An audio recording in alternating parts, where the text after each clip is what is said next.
Olá pessoal, bom dia.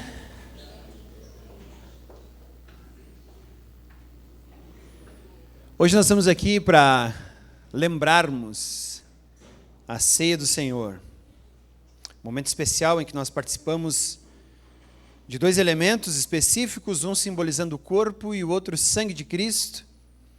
Algo que ele pediu aos seus discípulos para fazerem perpetuamente até o dia em que ele voltaria, para ele também provar do fruto da videira, junto com todos os seus lá no céu. Então, enquanto aguardamos esse momento, nós vamos participando, lembrando do real local aonde devemos depositar a nossa fé. E, na verdade, nós não depositamos a nossa fé em dois elementos. Nós não depositamos nossa fé nesses elementos que simbolizam o corpo e sangue de Cristo. Nós lembramos que a nossa fé deve estar em Jesus Cristo e no seu sacrifício pleno. Mas nós vivemos em um mundo, em um momento, em um ambiente onde muitas coisas nos são postas, nos são colocadas como forma de realmente alcançarmos o crescimento espiritual, chegarmos até onde chamamos então de céu. E eu estava conversando com o Fofo daí essa semana e eu lembrei do livro de Colossenses. Então hoje nós vamos dar uma olhada nessa carta para entendermos, e eu vou dar então uma introduçãozinha do que estava acontecendo. Paulo já estava numa situação avançada quanto ao seu ministério. Ele havia sido preso, você vai olhar lá nos últimos capítulos do livro de Atos, Paulo vai ser preso. Em um primeiro momento ele vai ficar um tempo em Cesareia, até que ele apela ao César e ele vai ser julgado em Roma. E por que Paulo está preso? Paulo está preso justamente por causa de situações religiosas. Paulo, um ex-judeu, agora estava pregando um evangelho no qual o Messias já havia vindo. E esse Messias havia morrido na cruz. E esse era o sacrifício pleno e o perdão de todos os pecados. Paulo havia incentivado uma ruptura com o sistema religioso israelita, no qual Paulo fala que agora nada mais daqueles sacrifícios judeus e tudo mais era necessário para que nós pudéssemos alcançar o estágio espiritual elevado, o céu ou o nosso crescimento espiritual. E alguns líderes judeus, óbvio, ficaram muito tristes com esse negócio e começaram então a perseguir Paulo.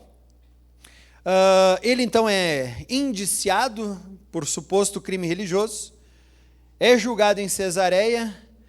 Primeiro tem um delegado chamado Félix, depois Festo, e Paulo então, como bom cidadão romano que era, ele diz, olha, eu apelo para César. Já que eu sou um cidadão romano, eu não posso ser julgado num simples tribunal judeu, eu tenho que ser julgado em Roma. Mais ou menos assim, Paulo recorreu ao STF, né? Ele só não posso ser julgado no Tribunal da Quarta Região, que é o Rio Grande do Sul, em Porto Alegre, eu exijo ser julgado em Brasília.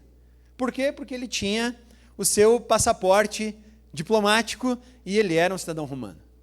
Então, ele é levado até Roma e lá, então, ele fica preso e ele pode receber visitas, né, como cidadão romano. O julgamento para Paulo, já que ele não havia sido condenado por nenhum crime capital, se ele pudesse ou tivesse recursos suficientes, ele pagaria por uma prisão domiciliar em Roma.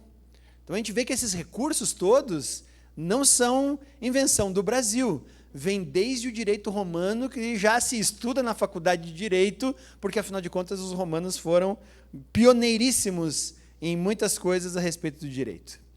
E aí, então, já que ele podia estar em uma casa, desde que ele pudesse bancar, ele não havia sido, então, condenado por nenhum crime capital, ele não era um assassino, ele não era um bandido, ele tinha um crime menos grave, então ele esperaria até o julgamento acontecer em uma casa, se ele pudesse assim pagar. E nessa casa ele não podia sair, mas ele podia receber visitas. Então, Paulo recebeu várias visitas durante esse período de tempo, e em algumas dessas visitas, então, inclusive, Paulo escreveu 4 cartas que são chamadas as epístolas da prisão de Paulo.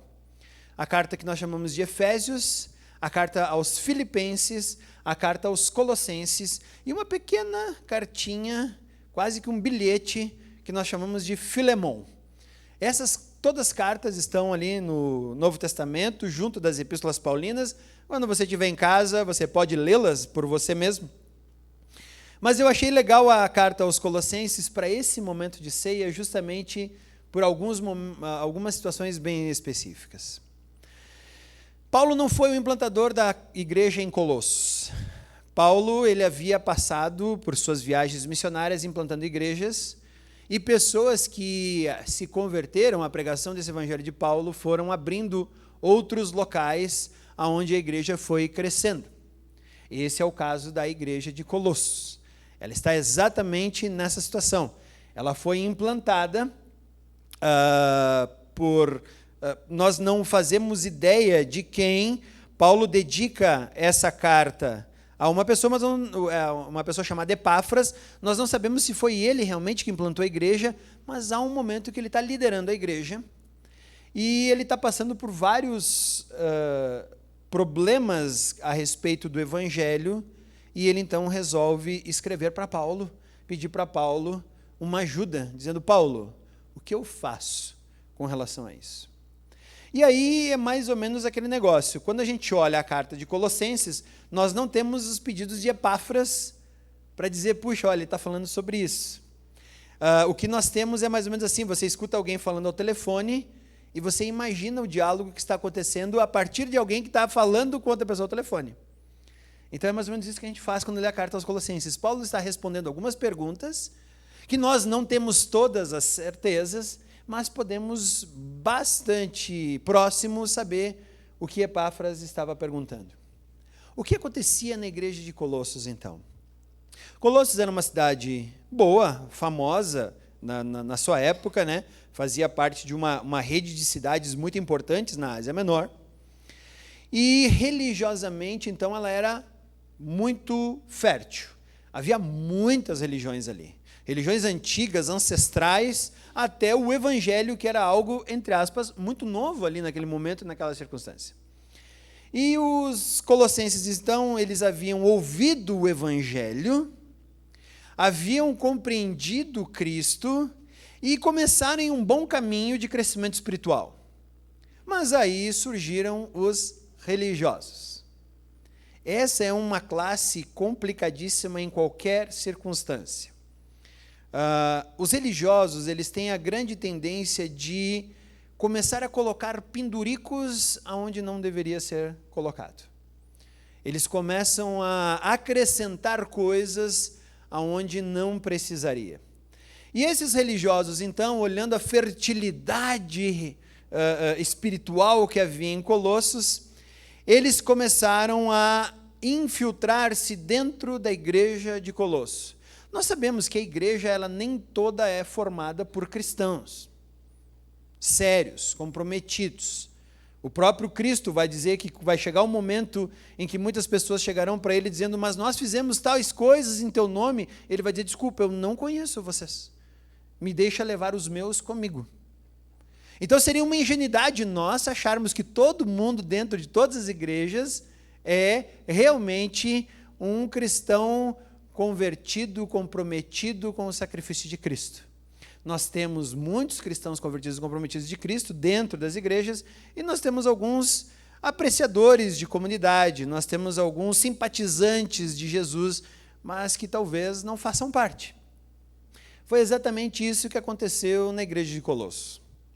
Algumas pessoas começaram a se infiltrar e começaram a misturar um monte de outros elementos, dizendo assim: puxa, é verdade, lá os discípulos, os apóstolos, aqueles que, eles disseram que nós tínhamos que crer em Cristo, mas isso não é suficiente. Nós temos que, além de crer em Cristo, guardar a lei de Moisés. Então nós temos que guardar o sábado, nós não podemos comer as carnes que não são permitidas no Antigo Testamento, nós temos que... E começaram a acrescentar um monte de coisa. E aí vem toda a lei de Moisés junto com o Evangelho, e aí vem outra pessoa e diz: não, mas não é suficiente isso. Porque todos nós sabemos que na linha do gnosticismo há a ideia de que a carne é má e o espírito é bom. Então, o espírito ele precisa se libertar desse invólucro pecaminoso que é a carne. Então, nós precisamos mortificar a carne para que o espírito seja libertado. Então, o pessoal diz, então nós temos que fazer isso então. Então, nós temos que mortificar o corpo para liberar a alma, mais a lei de Moisés, mais acreditar em Jesus. Beleza, vamos lá. E aí o pessoal vai começando a ficar com um fardo pesadíssimo, né? Mas não bastasse isso, ainda algumas pessoas dizem, não, é o seguinte, nós temos que adorar os seres celestiais. Não basta apenas confiar em Cristo, não basta apenas guardar a lei de Moisés, não basta apenas mortificar a carne para que o espírito seja liberto. Nós temos que adorar os anjos, esses seres celestiais que estão aí, que nos trazem boas mensagens, que vêm dizer para nós, que nos protegem, né? Vem o anjo da guarda, o anjo do aviso, o anjo disso, e aí começa então aquelas figuras angelicais infinitas fazer parte da igreja antiga. E aí o apóstolo Paulo está retido em uma casa em Roma, por ter morrido por um evangelho, e ele recebe notícia de que esse é o cristianismo que está acontecendo na igreja de Colossos. Pessoas onde dizem que Cristo não é suficiente. Tem que colocar mais coisa aí. Qual é a coisa? A lei de Moisés. É isso? Que mais? Mais as ideias gnosticistas a respeito de que o espírito é bom, a carne é má, a carne está retendo o espírito, para sermos libertados precisamos fazer esse tipo de mortificação. Sério, e o que mais? Bom, além de tudo isso, o pessoal começa agora com a adoração de seres celestiais, começa a se prostrar, começam a desejar que esses seres celestiais façam parte da sua vida. Se você fosse o apóstolo Paulo, o que você faria?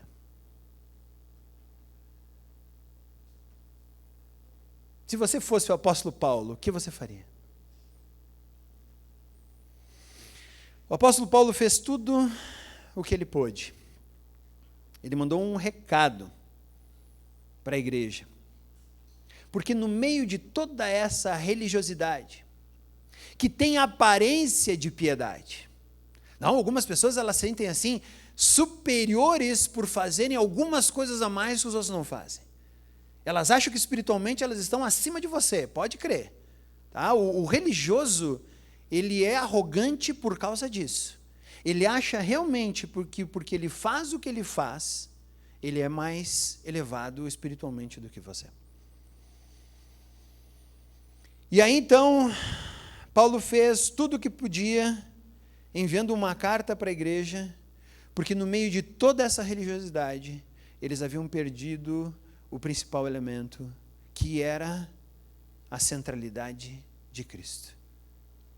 Eles estavam pensando em como é que eles podiam guardar melhor o sábado, eles estavam pensando em como é que eles podiam ter uma alimentação mais adequada, eles estavam pensando em como é que eles podiam chamar um anjo assim, como é que ia ter um anjo em cada lugar, ou o anjo ele é livre para fluir aonde ele quer, como é que funciona esse negócio. Eles estavam lá pensando, estudando, e tem teologias cristãs que vão atrás de anjos e demônios territoriais, e como é que eles acontecem, como é que não acontecem. E tudo isso, toda essa discussão acontecia em como mortificar o corpo. Agora você tem que ficar 10 dias sem comer, ou você vai ter que fazer aquele negócio. Daí vem aquele princípio, por exemplo, do Ramadã, no islamismo, a ideia de que você vai castigar o corpo para espiritualmente ascender. Então você vai ficar um mês inteiro sem comer nada, do nascer ao pôr do sol, você só pode se alimentar depois, porque a ideia é essa, uma purificação espiritual. Né? O pessoal estava com todas as ideias aí, já colocadas a postos. E Paulo vai ter que escrever uma carta para lembrar esse povo do que realmente é essencial. Aí, falando com o Fofo disse, né, acho que foi quarta ou quinta, ele disse, Colossenses não era nem um pouco diferente do Brasil do século XXI. Pois é, não. Né? Espiritualmente, Colossenses não é nem um pouco diferente do Brasil do século XXI. O que foi que Paulo escreveu, então, para alertar essa igreja a respeito do que deveria ser continuado? Eu quero começar o trecho, deveria começar a partir do versículo 3. Mas eu quero começar o trecho a partir do versículo 13, que para mim é o elemento essencial que Paulo vai trazer na carta aos Colossenses. depois de ter cumprimentado a igreja, depois de ter orado pela igreja e dizer o quanto ele aprecia essa igreja, ele agora então vai dizer o que realmente ele quer falar à igreja. E ele vai colocar esse é o cerne de tudo o que Paulo vai falar depois, nos capítulos 2, 3, 4 da carta de Colossenses.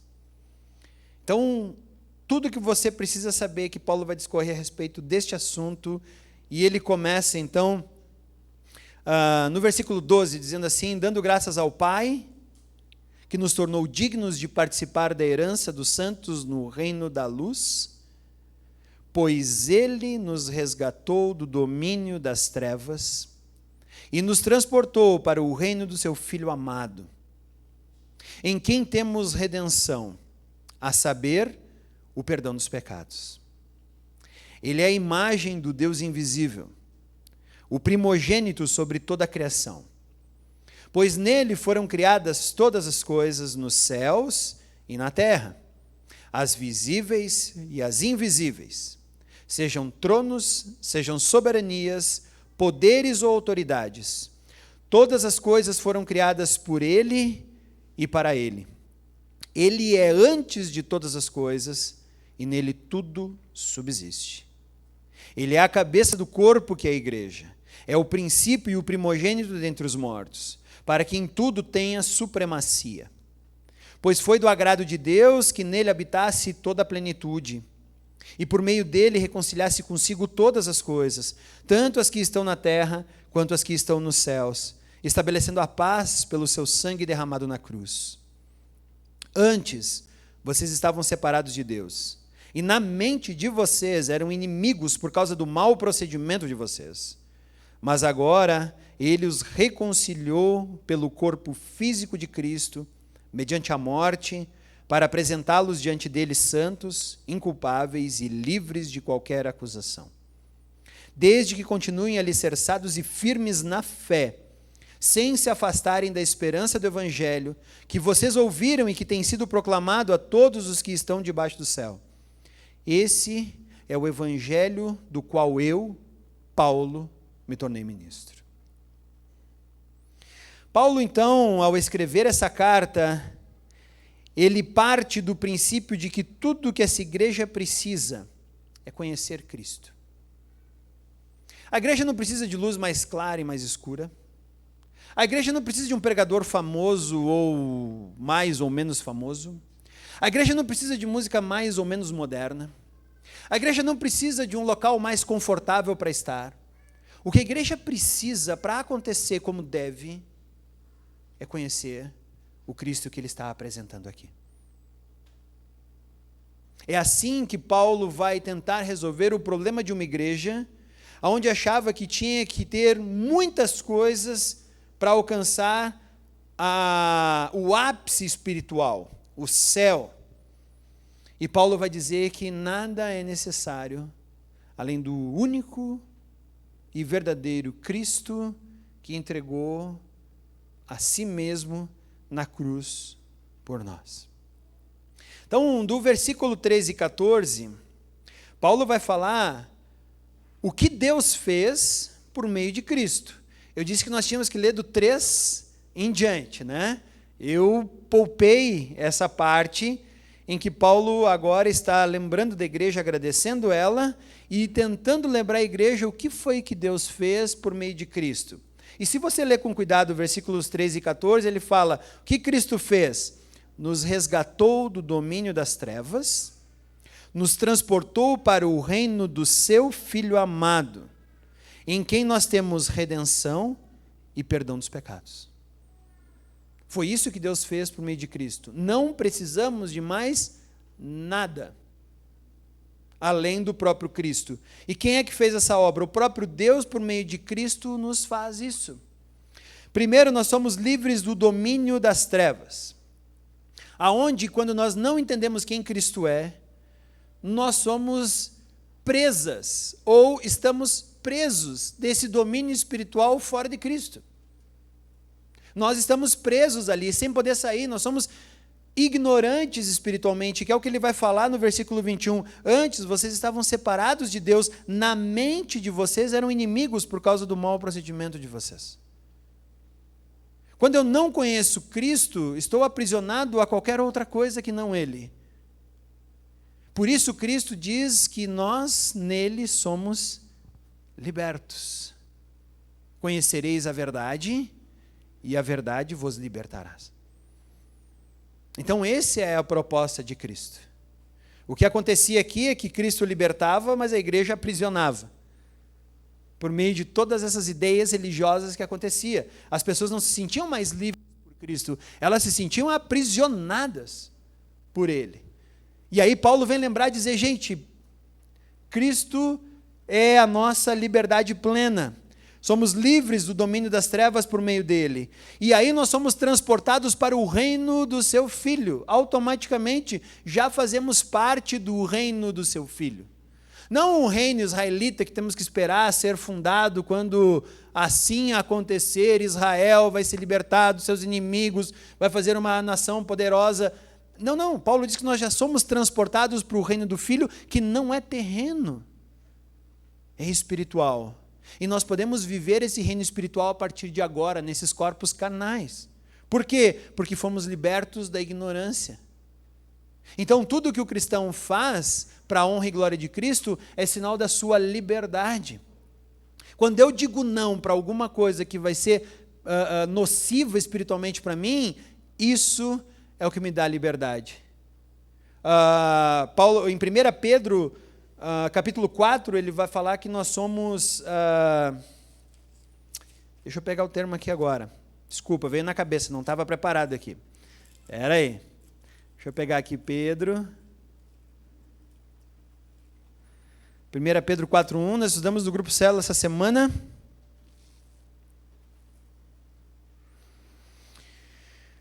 Fala que os não cristãos...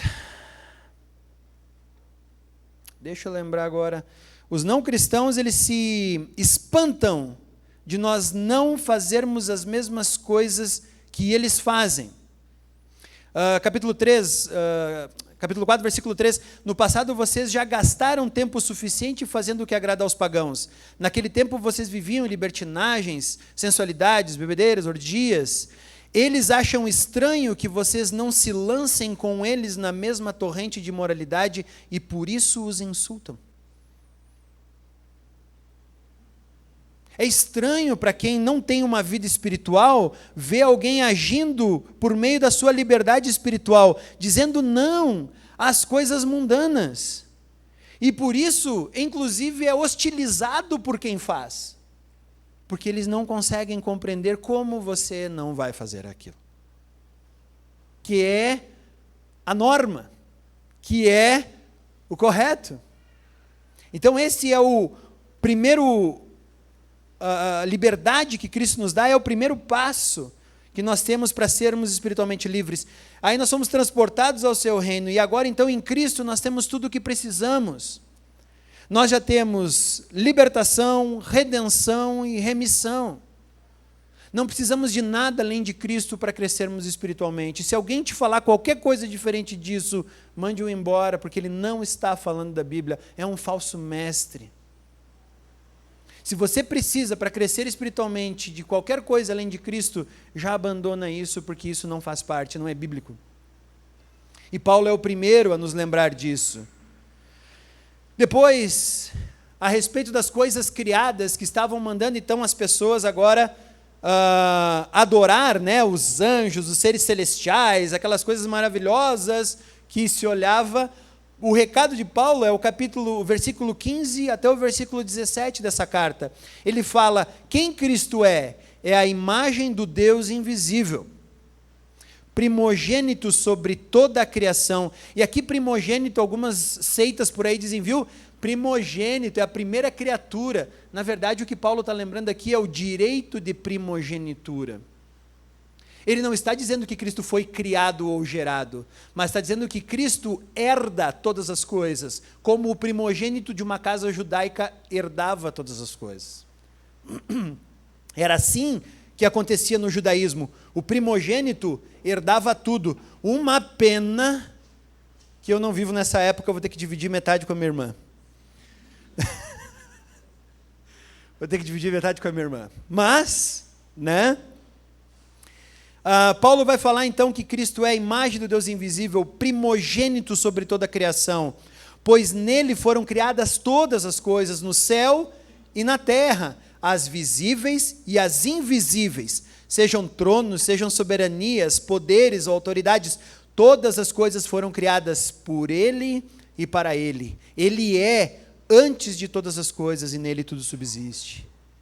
Paulo está dizendo, pessoal, quem vocês acham que vocês estão servindo? Não há nada na criação que não esteja submetido a Cristo. Não tem um anjo que possa voar por vontade própria sem que Cristo permita que aconteça. Agora vocês estão parados aí adorando anjo? O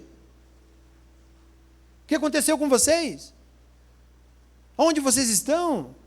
Não há nada na criação que seja visível ou invisível que não esteja submetido a Cristo. Obrigado, Rodrigo. Então, a partir desse momento, torna-se, tudo se torna espiritual, porque agora Cristo domina sobre todas as coisas. Então o direito que ele tem de ser o primogênito de toda a criação, é que ele vai herdar tudo isso que estão mandando as pessoas adorarem. Ele vai dizer, tudo isso está submetido a Cristo e não a mais ninguém. Até os seres invisíveis estão todos submetidos a Cristo, vocês vão adorar quem? Senão o próprio Cristo. Aquele que foi enviado para nós, para nos dar libertação, redenção e remissão. Aqui, o que nós vamos acrescentar agora na nossa religiosidade? O que eu preciso fazer para ascender espiritualmente, a não ser adorar única e exclusivamente o próprio Jesus Cristo? O que eu tenho que fazer? Nada. Não há nada a ser acrescentado. Agora nós vamos para o que Cristo é na criação. Ele falou no versículo 15 e 17, quem Cristo é da igreja. Agora, a partir do versículo 18 ao 20, ele vai falar, ele é o cabeça do corpo que é a igreja. É o princípio e o primogênito dentre os mortos, para que em tudo tenha supremacia. Pois foi do agrado de Deus que nele habitasse toda a plenitude, e por meio dele reconciliasse consigo todas as coisas, tanto as que estão na terra quanto as que estão nos céus, estabelecendo paz pelo seu sangue derramado na cruz. Ponto. O que a igreja precisa acrescentar na sua liturgia para que seja ainda mais santa? Nada além do próprio Cristo.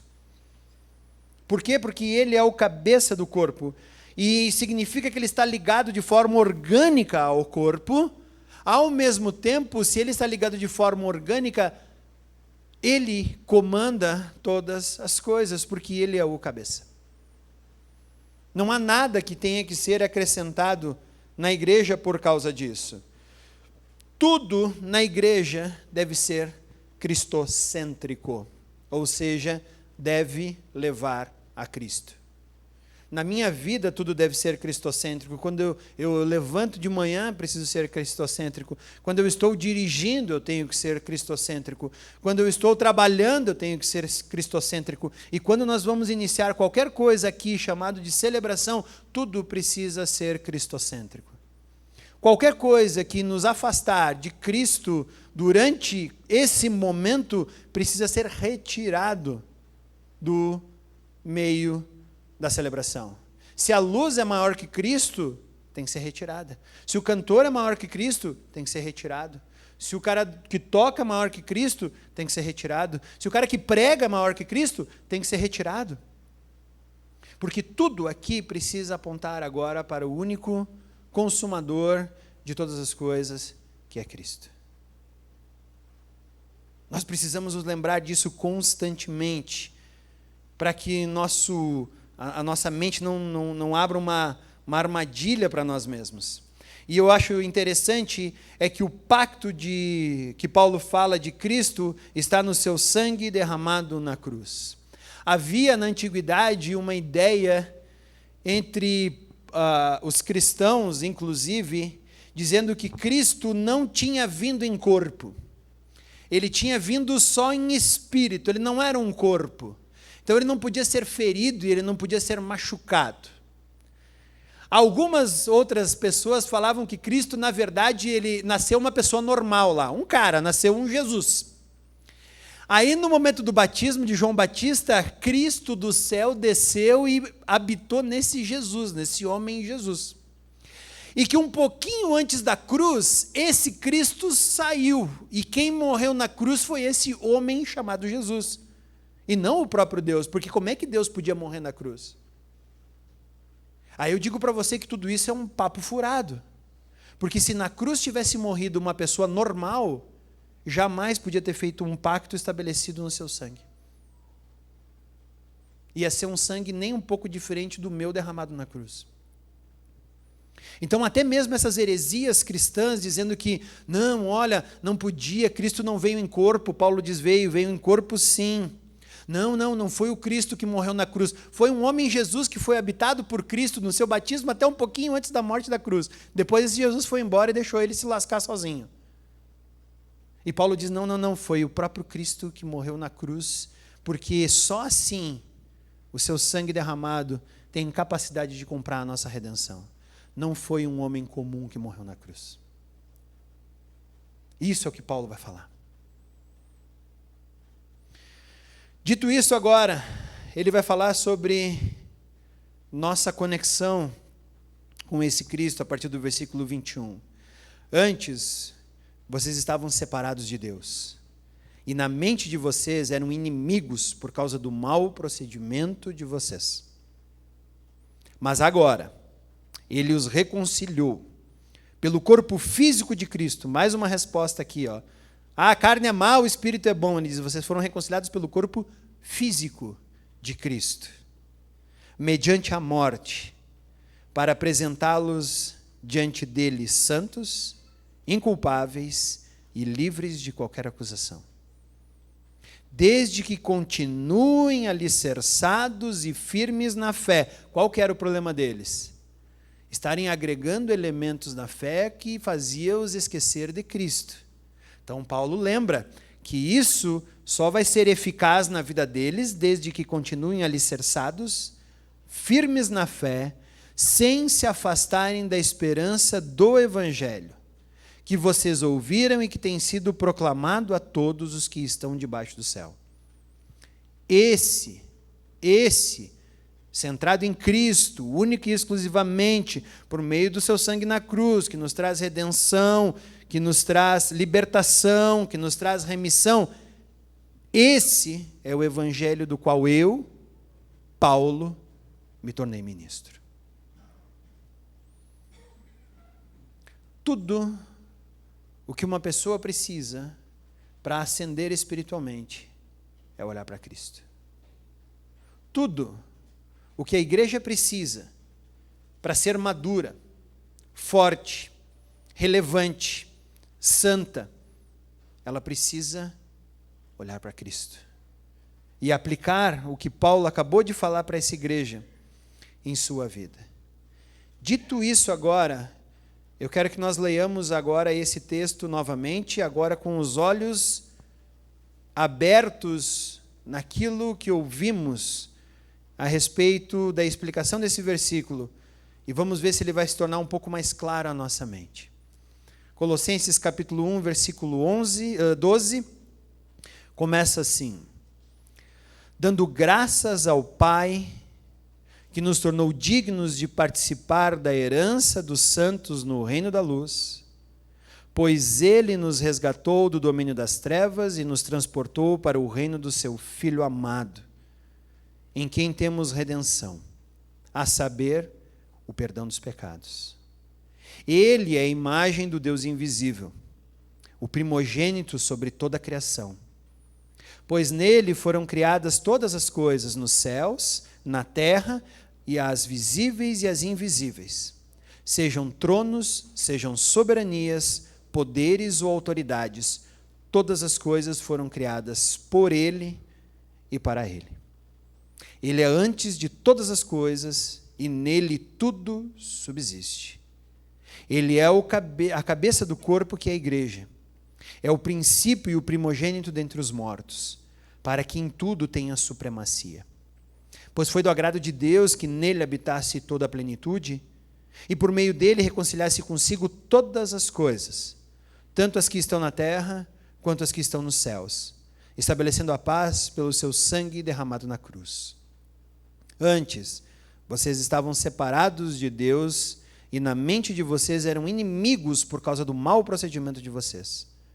Mas agora ele os reconciliou pelo corpo físico de Cristo, mediante a morte, para apresentá-los diante dele santos, inculpáveis e livres de qualquer acusação, desde que continuem alicerçados e firmes na fé, sem se afastarem da esperança do Evangelho, que vocês ouviram e que tem sido proclamado a todos os que estão debaixo do céu. Esse é o Evangelho do qual eu, Paulo, me tornei ministro. Que nós possamos lembrar única e exclusivamente sempre da centralidade de Cristo na nossa vida espiritual, de que não há nada além de Cristo que precisamos acrescentar a uma vida espiritual, e que não há nada que possamos acrescentar além de Cristo para crescermos espiritualmente. É por isso que agora eu quero te convidar a participar dos elementos que estão aqui. Eles não são mágicos, eles não são místicos, assim como não eram os elementos da ceia que Cristo fez com seus discípulos. Mas eles têm um papel fundamental na minha vida espiritual e na sua vida espiritual. Nos lembrar que nada, além de Cristo, nos faz crescer espiritualmente. Então, esse pedaço de pão que você vai participar junto de todo mundo aqui, ele é uma lembrança do corpo de Cristo que foi entregue para nós. Assim como o copo contendo um líquido que representa o corpo de Cristo, o sangue de Cristo derramado na cruz. E aí, quando nós juntamos esses elementos, esses dois elementos nos lembram da centralidade que Cristo deve ter na nossa vida espiritual. Então eu sei que o pessoal do louvor tem uma música para nós aqui, e enquanto nós cantamos essa música, lembramos desse texto, nós podemos vir aqui, pegar os elementos, voltar para o nosso local e depois nós vamos participar juntos deles como igreja, ok?